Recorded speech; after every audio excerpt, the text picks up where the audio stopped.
মাননীয় অতিথিগণ, আমাদের ছাত্রছাত্রীরা আজ প্রমাণ করেছে যে তারা আন্তর্জাতিক মানের শিক্ষায় পারদর্শী। কিন্তু আজ আমাদের ২০তম বার্ষিকীতে আমি আপনাদের এমন একজন মানুষের সাথে পরিচয় করিয়ে দিতে চাই যে আমাদের মনে করিয়ে দেবে যে আমাদের শিকড় কোথায়।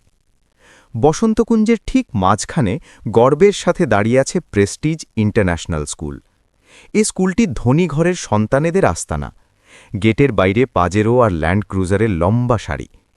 ভেতরের পরিবেশ যেন অন্য এক জগৎ। এসির ঠান্ডা হাওয়া, করিডোরে দামি পারফিউমের সুগন্ধ এবং ছাত্রছাত্রীদের মুখে অনর্গল ইংরেজি। কিন্তু এই চাকচিক্যের আড়ালে প্রতিদিন সূর্য ওঠার আগে সেখানে উপস্থিত হতো ১০ বছরের একটি ছেলে। নাম তার আরব। আরবের গায়ে ময়লা, জায়গায় জায়গায় তালি দেওয়া শার্ট, হাতে পুরনো ঝাড়ু আর এক বালতি জল। যখন স্কুলের ছাত্রছাত্রীরা দামি স্কুল বাস থেকে নামত, আরব করিডোরের কোণে কুঁকড়ে দাঁড়িয়ে থাকত। সে স্কুলের ছাত্র নয়, সে ক্লিনিং বয়। আরবের কাজ ছিল ক্লাসরুমের টেবিলগুলো চকচকে করা এবং মেঝের নোংরা পরিষ্কার করা। যখন সে কাজ করত, তার পাশ দিয়ে দামি জুতো মচমচিয়ে সবাই চলে যেত। তার সমবয়সী ছেলেমেয়েরা তার দিকে ফিরেও তাকাত না, আর যদি কেউ দেখত তবে সেই চোখে থাকত ঘৃণা। একদিন টিফিনের সময় আরাফ ক্লাসরুম পরিষ্কার করছিল। হঠাৎ এক ছাত্রের হাত থেকে বার্গারের সস নিচে পড়ে গেল। সে আরাফের দিকে তাকিয়ে অবজ্ঞার হাসি হেসে বলল, এই নোংরা ছেলে, ডার্টি বয়, এখনই এটা পরিষ্কার কর, তোর গা থেকে আবর্জনার মতো গন্ধ বেরোচ্ছে। পুরো ক্লাস হো হো করে হেসে উঠল। আরব কিছুই বলল না, তার মাথা সবসময় নিচু থাকত। সে জানত যে তার মতো অনাথের প্রতিবাদ করার কোনো অধিকার নেই। তার মা বাবা কে ছিলেন সে জানত না। শহরের ফুটপাত আর বস্তিতে অবহেলায় বেড়ে ওঠা আরবের কাছে এই অপমান এখন সয়ে গিয়েছিল। কিন্তু মানুষের শরীরে যেমন আত্মা থাকে, আরবের ভেতরেও একটা স্বপ্ন ছিল। আরব যখন টেবিল পরিষ্কার করত, তখন কান পেতে শুনত শিক্ষকেরা কি পড়াচ্ছেন। ছাত্রছাত্রীরা যখন নিজেদের মধ্যে ইংরেজিতে কথা বলত, আরব মুগ্ধ হয়ে তাকিয়ে থাকত। তার মনে হতো এই ভাষা যেন কোনো সুর। রাতে যখন স্কুল খালি হয়ে যেত, আরব জমানো কিছু টাকা দিয়ে কেনা সাবান দিয়ে হাত মুখ ধুয়ে নিজের ঝুঁপড়িতে ফিরত। সেই ঝুঁপড়ির কোণে পড়ে থাকত একটা ভাঙা আয়না। আরব সেই আয়নার সামনে দাঁড়িয়ে থাকত। সেদিন স্কুলে শোনা কোনো ইংরেজি শব্দ মনে করার চেষ্টা করত। আয়নার দিকে তাকিয়ে ভাঙা গলায় বলত, good morning, how are you. পরের দিন যখন সে স্কুলের বারান্দায় কোনো শিক্ষককে দেখত, তখন চুপিসারে বলার চেষ্টা করত, স্যার, আই ক্লিন দিস। কিন্তু তার ভাঙা উচ্চারণ আর ভুল ইংরেজি শুনে পাশের ছাত্ররা হেসে উঠত। একজন তো ধাক্কা দিয়ে বলল, এই নোংরা ছেলে, তুই ইংরেজি কেন বলছিস? যা, টয়লেট পরিষ্কার কর। আরব আবার চুপ হয়ে যেত। তার স্বপ্নগুলো আবার ঝাড়ুর ধুলোয় মিশে যেত। কিন্তু সময় তো থেমে থাকে না।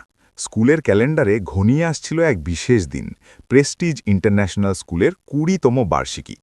দুদিন পর ভব্য আয়োজন, ডেকোরেশন চলছে, লাইটিং হচ্ছে, শহরের বড় বড় ভিআইপি আমন্ত্রিত। ছাত্রছাত্রীরা তাদের গান, নাচ আর পারফরম্যান্সের প্রস্তুতিতে ব্যস্ত। তাদের প্র্যাকটিসের সময় আরব মঞ্চের নিচে বসে কাজ করত আর মুগ্ধ চোখে তাকিয়ে থাকত। হঠাৎ প্রিন্সিপাল মিস্টার কাপুর স্টেজ ইন্সপেকশনে এলেন। তিনি মানুষ হিসাবে খুব গম্ভীর আর বুদ্ধিমান ছিলেন। সব প্র্যাকটিস দেখার পর তিনি হঠাৎ মাইক নিলেন। সবাই ভাবল স্যার হয়তো প্রশংসা করবেন। কিন্তু মিস্টার কাপুর বললেন, আমাদের এই ২০তম বার্ষিকীতে আমি একটি বিশেষ অংশ রাখতে চাই। আমি চাই এমন কেউ যে এই স্টেজে দাঁড়িয়ে সবার সামনে ৫ মিনিট পুরোপুরি শুদ্ধ হিন্দিতে বলবে, একটিও ইংরেজি শব্দ ছাড়া, একদম খাঁটি হিন্দি। পুরো হল স্তব্ধ হয়ে গেল। ছাত্রছাত্রীরা একে অপরের মুখ চাওয়াচাবি করতে লাগল। যারা দিনরাত ইংরেজি বলে নিজেদের বড় মনে করত, তারা আজ থমকে গেল। শিক্ষকেরাও কিছুটা অস্বস্তিতে পড়লেন। হিন্দি শিক্ষক মিস্টার শর্মা এগিয়ে এলেন এবং হেসে বললেন, স্যার, এটা তো কোনো ব্যাপারই নয়, আমাদের অনেক মেধাবী ছাত্র আছে। তিনি ক্লাসের ফার্স্ট বয় অর্জুনকে ডাকলেন। বললেন, অর্জুন, তুমি শুরু করো, স্কুলের সম্পর্কে হিন্দিতে কিছু বলো। অর্জুন স্টেজে উঠল এবং ঘাবড়ে গেল। সে শুরু করল, हमारा स्कूल इज़ वेरी ब्यूटीफुल, यहाँ हम लोग बहुत এনজয় করতে হ্যাঁ। প্রিন্সিপাল স্যার হাত তুলে থামালেন। গম্ভীর স্বরে বললেন, আমি বলেছিলাম একটাও ইংরেজি শব্দ নয়, পিওর হিন্দি। অর্জুনের এবার ঘাম ছুটতে লাগল। সে চেষ্টা করত, কিন্তু প্রতি বাক্যে বাট, সো, অ্যাকচুয়ালি চলে আসত। একে একে স্কুলের টপারদের ডাকা হলো। কেউ পারল না। আধুনিকতার ভিড়ে তারা নিজের মাতৃভাষা শুদ্ধভাবে বলাটাই ভুলে গিয়েছিল। হিন্দি বলার সময় তারা তোতলাতে থাকত। রাত ঘনিয়ে এলো, কাল সকালে অনুষ্ঠান। প্রিন্সিপাল নিজের ঘরে মাথা নিচু করে বসেছিলেন, সামনে সিনিয়র শিক্ষকরা দাঁড়িয়ে। লজ্জার বিষয়, আমাদের স্কুল ২০ বছর পূর্ণ করছে, তবুও এমন একজন ছাত্র তৈরি করতে পারলাম না যে নিজের মাতৃভাষায় ৫ মিনিট শুদ্ধভাবে বলতে পারে। কাল যদি স্টেজে আমাদের ভাষার অপমান হয়, তবে এই শিক্ষার কী মূল্য? বাইরে বৃষ্টি হচ্ছিল। স্কুলের বারান্দায় ঝাড়ু দিচ্ছিল আরাভ। সে দরজার আড়ালে দাঁড়িয়ে সব শুনছিল। তার বুক ধক করে উঠল।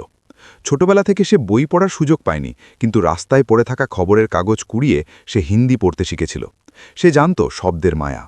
হঠাৎ এক অদ্ভুত ঘটনা ঘটল। আরাভ সাহস করে প্রিন্সিপালের ঘরের দরজায় টোকা দিল। সবাই অবাক হয়ে তাকাতে লাগল। হাতে ঝাড়ু, নোংরা জামাকাপড় পরা ছেলেটা এখানে কেন? আরাভ নিচি স্বরে বলল, স্যার, আমি কি কাল কিছু বলতে পারি? হিন্দি শিক্ষক ধমক দিয়ে বললেন, তোর সাহস তো কম নয়। আমরাই পারছি না, আর তুই তামাশা করতে এসেছিস? যা এখান থেকে। কিন্তু প্রিন্সিপাল মিস্টার কাপুর সবাইকে হাত তুলে থামালেন। তিনি আরাভের চোখের দিকে তাকালেন। সেখানে এক অদ্ভুত দৃঢ়তা ছিল। প্রিন্সিপাল বললেন, বাকিরা যখন পারছে না, তখন একে একটা সুযোগ দিতে ক্ষতি কি? এই ছেলেটা হয়তো আমাদের সম্মান বাঁচাবে, নয়তো ডোবাবে। আমি এই ঝুঁকি নিতে চাই। শিক্ষকেরা হাসতে থাকলেন। তাদের চোখে আরাব ছিল শুধু একজন ঝাড়ুদার, কিন্তু তারা জানত না যে এই ছেলেটা প্রতি রাতে ভাঙা আয়নার সামনে দাঁড়িয়ে শুধু ইংরেজি নয়, নিজের অস্তিত্বকেও ঝালিয়ে নিত। রাত কাটল। সকালে অনুষ্ঠানে কি হবে?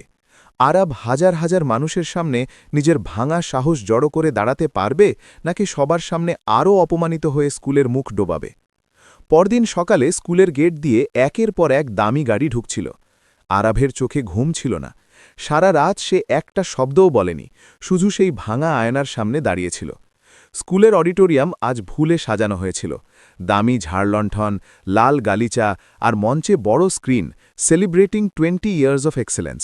শহরের মেয়র, বড় বড় ব্যবসায়ী আর নামী সাংবাদিকরা সামনের সারিতে। সবার মনে উৎসবের আমেজ, কিন্তু ব্যাকস্টেজে তুফানের আগের নীরবতা। প্রিন্সিপাল মিস্টার কাপুর পিয়নকে ডাকলেন, আরবকে নিয়ে এসো, ওর জন্য রাখা নূতন পোশাক পরিয়ে দাও। 15 মিনিট পর আরব যখন নূতন সাদা শার্ট আর নীল প্যান্ট পরে বাইরে এলো, তাকে চেনা দায় ছিল। তার রুক্ষ চুলগুলো গুছিয়ে দেওয়া হয়েছিল, কিন্তু পোশাক বদলে গেলেও আরবের সেই ভয় কাটেনি। সে কাঁপছিল। তার হাতগুলো তখনও খসখসে ছিল, হাজার হাজার মেঝে পরিষ্কার করার চিহ্ন। টিচার্স লাউঞ্জে কানাঘুষো শুরু হয়ে গেল। একজন শিক্ষক হেসে বললেন, স্যার সত্যিই পাগল হয়ে গেছেন। এই ছেলেটাকে স্টেজে তুলবেন? ও তো হিন্দি ঠিক করে বলতে পারবে না। স্কুলের সম্মান আজ শেষ। ছাত্রদের মধ্যে অর্জুন আর তার বন্ধুরা হাসছিল। দেখবি, স্টেজে উঠেই ঝাড়ু দেওয়ার কথা বলে ফেলবে।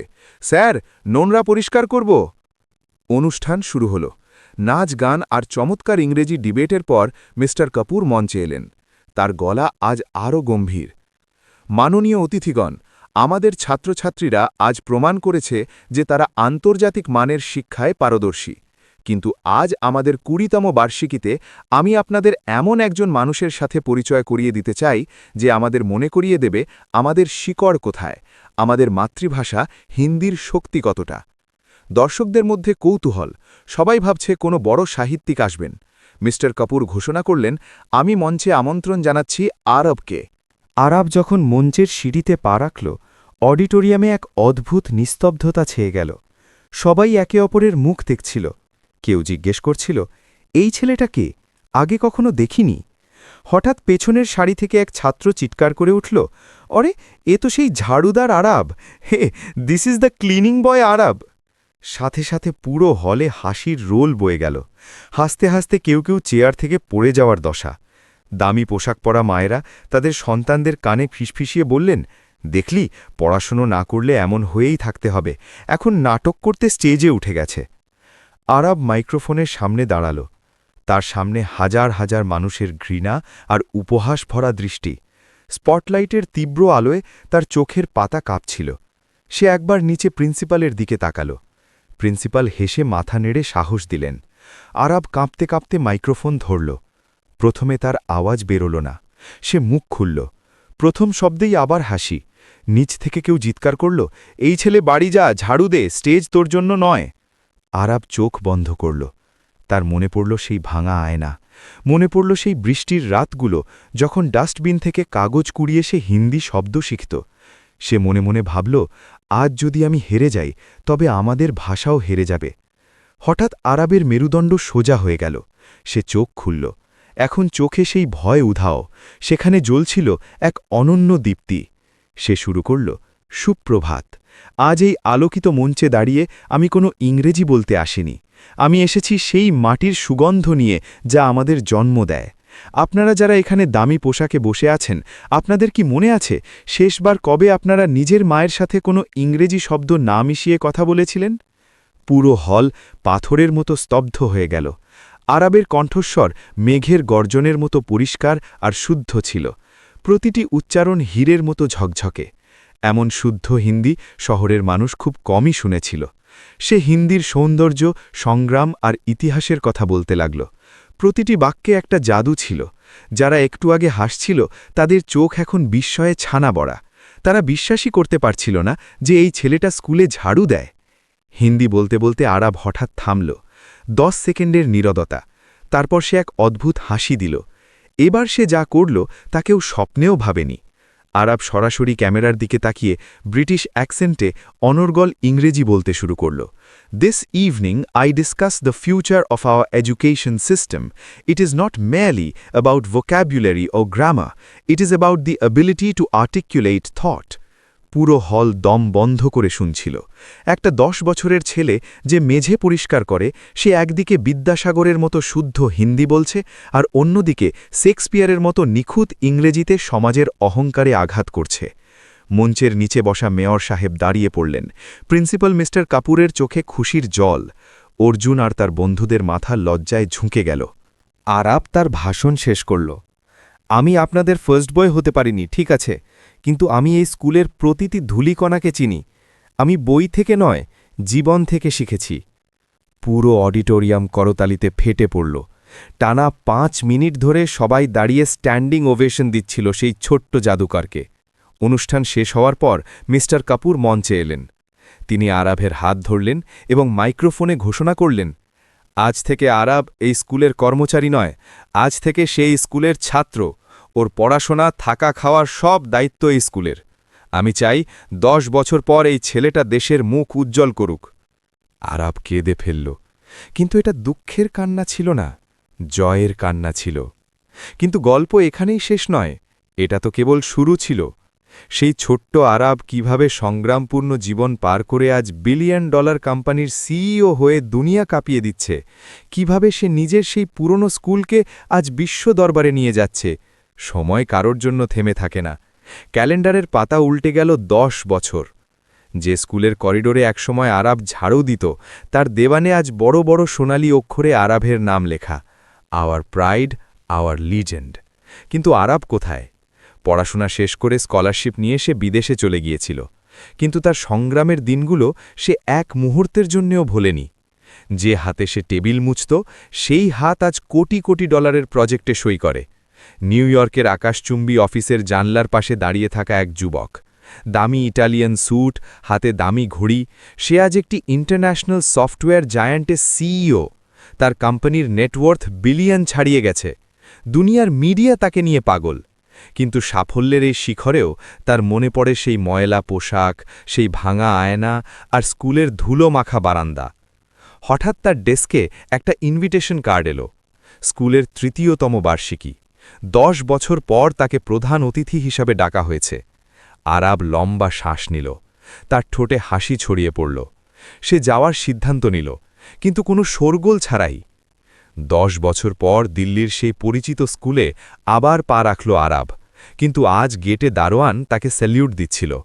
করিডোরে ছাত্রছাত্রীরা অটোগ্রাফের জন্য তাকে ঘিরে ধরছিল, অথচ এই করিডোরই একসময় তাকে অপমান করত। আরাব সরাসরি মিস্টার কাপুরের ঘরে গেল। মিস্টার কাপুর এখন বেশ বৃদ্ধ হয়ে গেছেন, চুল সাদা। আরাবকে দেখেই তিনি চেয়ার থেকে উঠে দাঁড়ালেন, চোখ ভিজে এলো। আরাব এগিয়ে গিয়ে তার পা ছুল। মিস্টার কাপুর তাকে জড়িয়ে ধরলেন।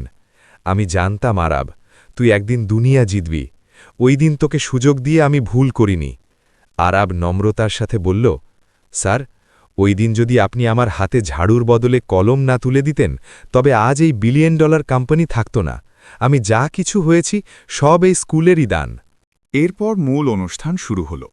স্টেজে পুরনো সহপাঠীরাও আমন্ত্রিত ছিল।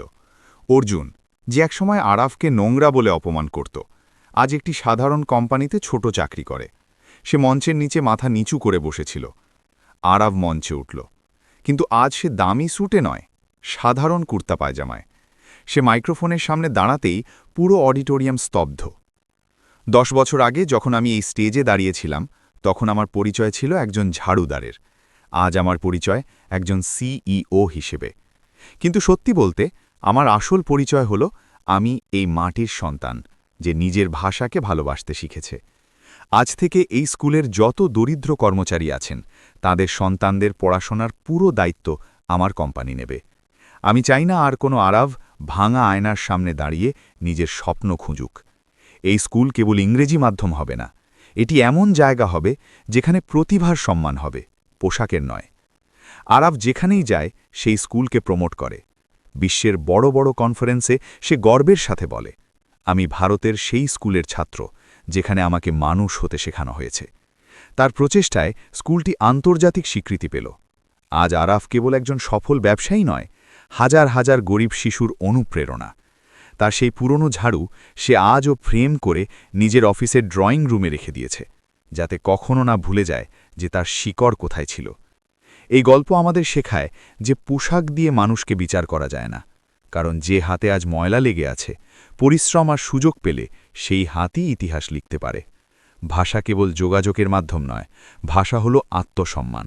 আর আত্মসম্মান যাকে একবার আকাশ ছোঁয়ার স্বপ্ন দেখিয়ে দেয়, তাকে দুনিয়ার কোনো শক্তি দমাতে পারে না। আরাভ আজও সেই ভাঙা আয়নার কথা মনে করে হাসে, কারণ আয়না ভাঙা ছিল, কিন্তু তাতে দেখা স্বপ্নগুলো একদম পরিষ্কার ছিল।